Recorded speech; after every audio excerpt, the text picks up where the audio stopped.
ঘড়িতে সময় বিকেল 5টা আর আমি উপস্থিত আজকের রেসিপি বেঙ্গলি স্টাইলে ফ্রাইড রাইস নিয়ে। তার আগে আমার কুইজিনিয়া চ্যানেলকে সাবস্ক্রাইব করে পাশে থাকা বেল বাটনটাকে প্রেস করে অল বাটনটা প্রেস করে রাখলে সব ভিডিওর নোটিফিকেশান আপনি সবার আগে পেয়ে যাবেন। তাহলে আসুন, আজকে আমি শেয়ার করছি বেঙ্গলি স্টাইলে ফ্রাইড রাইস। এটা আমরা সাধারণত সবাই বাড়িতে বানিয়ে থাকি। নিরামিষ এবং আমিষ যে কোনো পদের সাথেই এটা খেতে খুবই ভালো হয়, যেমন কষা মাংস বা ডিমের কষা বা আলুর দম, পনির এইসবের সাথে আমরা সাধারণত খেয়ে থাকি।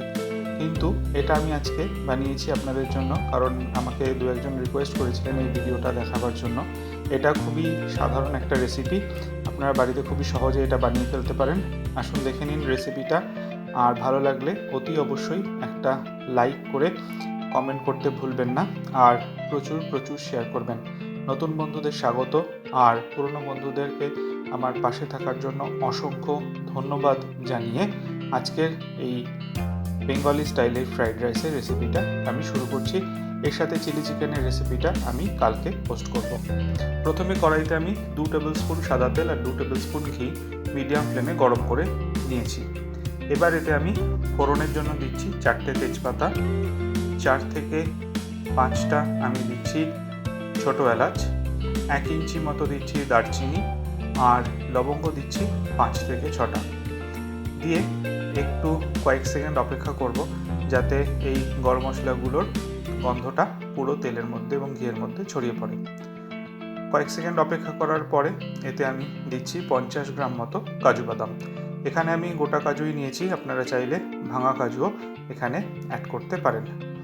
দেওয়ার পরে এই কাজুটাকে আমি মিডিয়াম ফ্লেমে 2 থেকে 3 মিনিট নাড়াচাড়া করে একটু ভেজে নেব।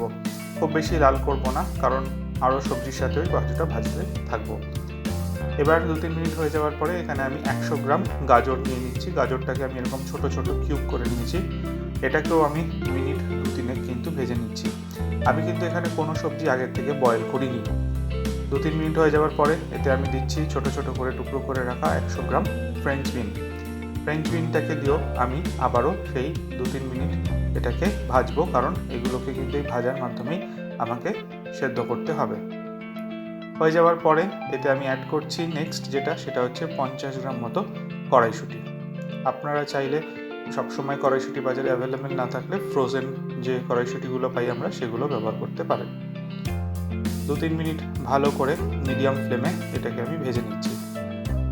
এবার এই যে আমি এতক্ষণ ধরে সবজিগুলোকে ভাজলাম, মোটামুটি 7-8 মিনিট তো হয়েই গেছে, তাতে কিন্তু সবজিগুলো অনেকটাই নরম হয়ে গেছে।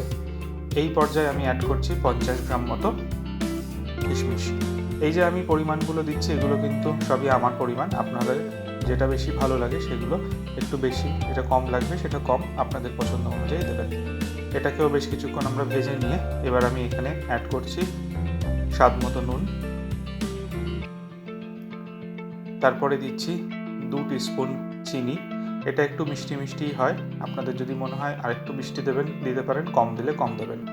তার সাথে দিচ্ছি গোলমরিচ গুঁড়ো 1 টেবিল স্পুন মতো, আর দিচ্ছি বাড়িতে বানানো গরম মশলা পাউডার 1 টিস্পুন। এই গরম মশলা পাউডারের রেসিপি লিঙ্কটা আমি ডেসক্রিপশন বক্সে দিয়ে দেবো, আপনারা একটু চেক করে রাখবেন।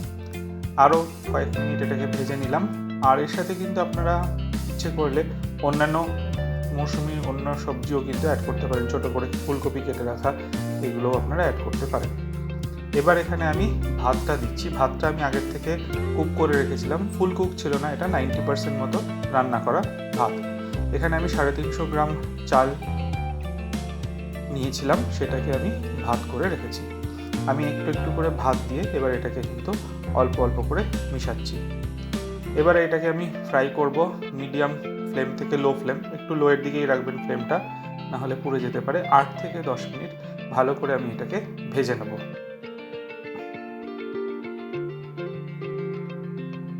মোটামুটি 8-10 মিনিট সব উপকরণগুলো একসাথে মিশিয়ে ভাতের সাথে আমি ভালো করে মিশিয়ে নিলাম। 8-10 মিনিট হয়ে যাওয়ার পরে এতে আমি 3 থেকে 4টে কাঁচা লঙ্কা গুঁজে দিলাম এবং এটাকে আমি কভার করে দেবো, দিয়ে একদম লো ফ্লেমে 7 থেকে 8 মিনিট এটাকে আমি রেখে দেবো। তারপরে বেশ কিছুক্ষণ গ্যাসটাকে অফ করে বেশ কিছুক্ষণ স্ট্যান্ডিং টাইমে রেখে পরিবেশন করলেই আমার বেঙ্গলি স্টাইলে ফ্রাইড রাইসের রেসিপি রেডি। তাহলে আশা করি আপনাদের ভিডিওটা ভালো লেগেছে। যদি ভালো লেগে থাকে অতি অবশ্যই একটা লাইক এবং কমেন্ট করতে ভুলবেন না। আর আমার চ্যানেলের সাথে থাকার জন্য সকলকে অসংখ্য ধন্যবাদ।